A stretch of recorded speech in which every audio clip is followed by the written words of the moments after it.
Imagine uma cidade antiga, coberta de poeira e sob um sol que não dá descanso. As ruas são estreitas e o barulho das pessoas negociando é constante. No meio de toda essa agitação, acontece algo que ninguém quer ver. Um homem está caído no chão, bem na frente dos degraus de um templo imenso e luxuoso. Ele está machucado, com feridas abertas e uma expressão de dor que cortaria o coração de qualquer um, mas as pessoas passam por ele como se ele fosse apenas uma pedra no caminho. Elas desviam o olhar, apertam o passo e seguem a vida. Para aquela sociedade, um homem doente não era alguém que precisava de ajuda, mas sim alguém que carregava uma maldição pesada. Nesse momento, as portas pesadas do templo se abrem e surge o sumo sacerdote. Ele veste roupas finas que brilham sob a luz forte do dia e carrega um cajado que bate no chão com força.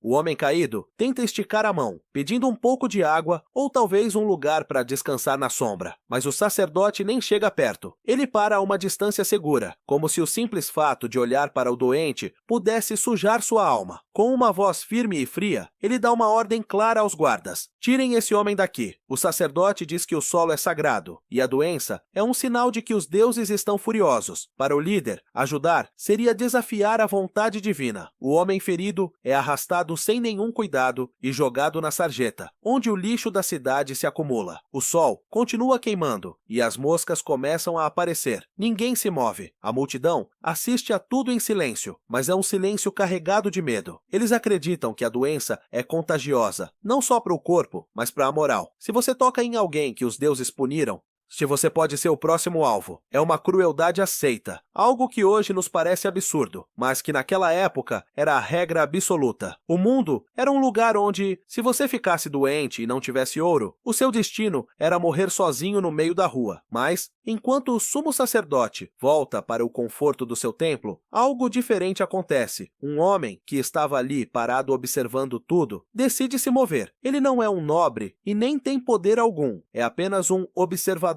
anônimo, alguém comum que a história não registrou o nome, mas cujo gesto mudaria a humanidade. Ele caminha devagar até a sarjeta. Ele não grita contra o sacerdote e nem tenta começar uma revolução com palavras bonitas. Ele simplesmente se agacha ao lado do homem ferido. Ele abre um pequeno odre de couro, tira um pouco de água e molha os lábios do desconhecido. Depois, ele usa o próprio manto para criar uma pequena sombra, protegendo o doente daquele sol insuportável. Esse gesto, que parece pequeno, era na verdade um ato de rebeldia gigantesco. Ao cuidar de quem foi descartado, o observador anônimo estava dizendo que a vida daquele homem tinha valor. Ele estava trocando o ritual vazio do templo pelo cuidado real e humano. Foi ali, naquele momento de silêncio e compaixão, que a ideia de que seres humanos devem cuidar uns dos outros começou a ganhar força contra a parede de indiferença. A verdadeira cura não nasce de rituais, mas do reconhecimento da humanidade no outro. O que aquele observador fez foi plantar uma semente poderosa. Ele desafiou a ideia de que a doença era um castigo e mostrou que o sofrimento alheio é uma responsabilidade de todos nós.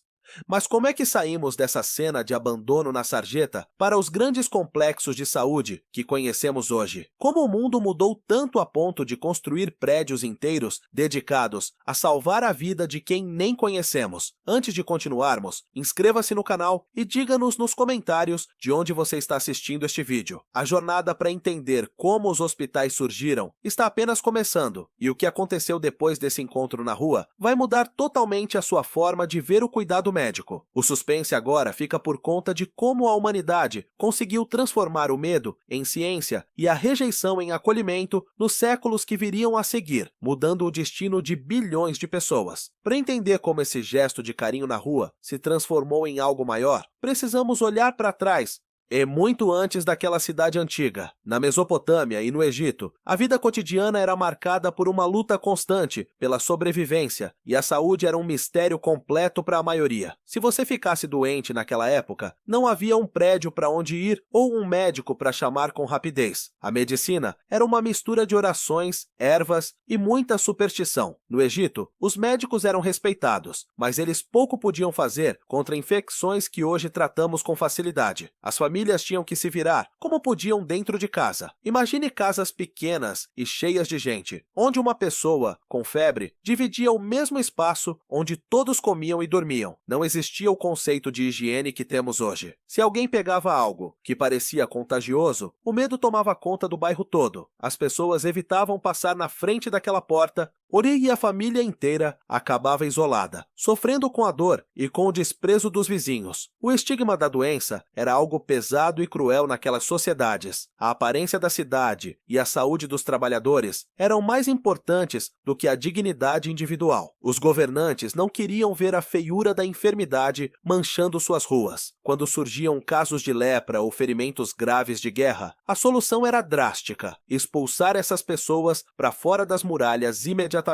Elas eram deixadas no deserto ou em cavernas, longe dos olhos de quem estava saudável e produtivo. Eles caminhavam sozinhos, carregando apenas a vergonha de estarem vivos em um mundo que os odiava. A lógica era fria. Se você não é útil para o trabalho ou para a guerra, você se torna um peso para a sociedade. A doença não era vista como algo biológico, mas como uma falha de caráter ou uma maldição. O espaço público era reservado apenas para os fortes, enquanto o homem ferido era visto como um sinal de má sorte. Mas com o tempo, algumas rachaduras apareceram nessa mentalidade de exclusão. Na Grécia Antiga, surgiram os templos de Esculápio. Eles foram os primeiros sinais de um lugar específico para quem sofria. Os doentes viajavam de longe para esses templos, esperando por uma cura através de sonhos enviados pelos deuses. No entanto, ainda era um sistema muito limitado. Se você fosse considerado impuro, ou se a sua doença fosse grave demais, você nem podia entrar no recinto sagrado. O misticismo mandava mais do que a ciência, e o cuidado dependia de rituais religiosos que muitas vezes não resolviam o problema físico do paciente, deixando-o à própria sorte após as orações. Era uma evolução, mas ainda estava longe de ser um hospital de verdade. Enquanto os gregos focavam na alma, os romanos tinham uma visão mais prática e estratégica sobre o corpo. Quando o Império Romano começou a crescer, eles perceberam que perder soldados por causa de infecções era um desperdício de recursos valiosos. Foi assim que nasceram os Valetudinária, os primeiros hospitais militares organizados. Eles eram construídos em pontos estratégicos ao longo das rotas das legiões, mas a motivação aqui não era a compaixão que o observador anônimo mostrou. Os generais romanos criaram esses lugares por necessidade estratégica de manter a máquina de guerra funcionando. Eles precisavam que os homens voltassem a lutar o mais rápido possível para manter a expansão do império. Esses hospitais militares tinham alas separadas e uma certa noção de ventilação, mas o foco era o corpo como uma ferramenta útil do Estado. Se um soldado estivesse ferido demais para voltar ao combate, o interesse por ele sumia. Havia uma tensão constante entre o valor da vida e a utilidade política daquele corpo. O doente era visto como uma peça de uma máquina que precisava de conserto rápido, e não como uma pessoa que merecia dignidade apenas por existir. Essa visão utilitária ajudou a desenvolver técnicas médicas, mas ainda faltava o ingrediente que mudaria a história: o reconhecimento de que o cuidado é um dever moral que vai além do lucro ou dos muros de um templo. Essa evolução foi lenta, marcada pela dor e pelo sofrimento que se ouvia nos corredores desses primeiros refúgios, preparando o terreno para o que viria a seguir.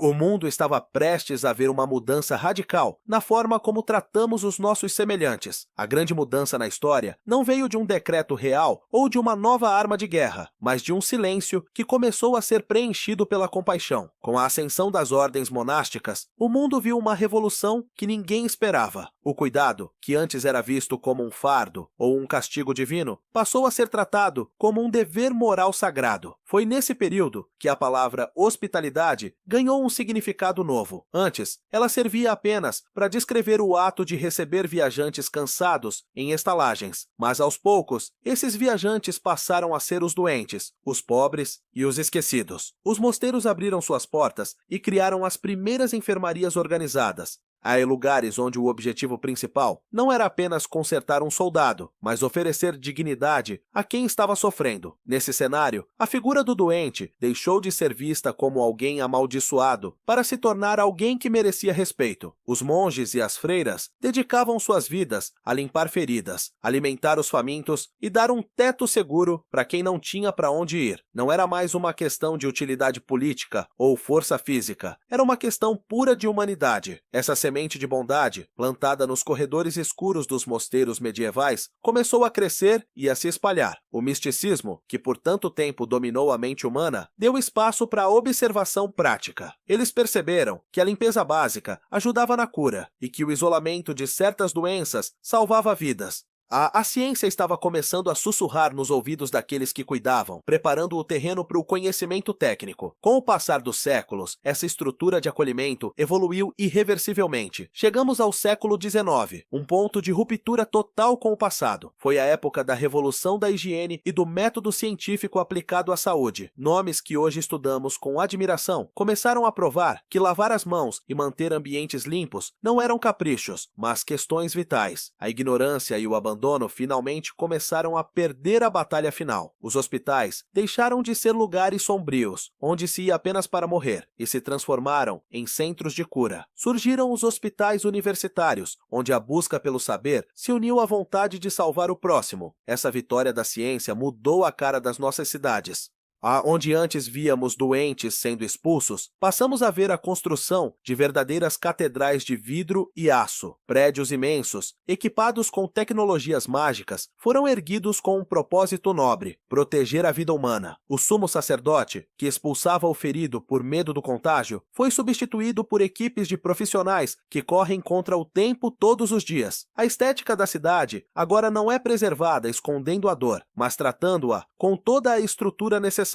No entanto, ao olharmos para os complexos modernos, percebemos que a luta ainda não acabou. Existe um conflito constante entre a burocracia das instituições e a empatia que motivou o primeiro gesto de cuidado na rua. Às vezes, o sistema atual parece distante, focado em números e procedimentos que ignoram o indivíduo, mas no meio de toda essa tecnologia e papelada, a essência do que começou lá atrás ainda resiste. O hospital moderno não é apenas um prédio cheio de aparelhos caros. Ele é o herdeiro direto daquele manto que o observador anônimo usou para proteger o homem caído na sarjeta. A verdadeira origem dos hospitais não está na arquitetura, mas na decisão corajosa de alguém que decidiu não desviar o olhar. Está no momento em que alguém entendeu que o sofrimento do outro é uma responsabilidade sua. Passamos de um mundo que descartava seus enfermos para um mundo que investe bilhões para garantir que cada vida tenha uma chance real de recuperação. Essa é a maior vitória da nossa espécie contra a nossa própria natureza egoísta. O hospital é o símbolo máximo de que escolhemos a compaixão ativa em vez da indiferença passiva.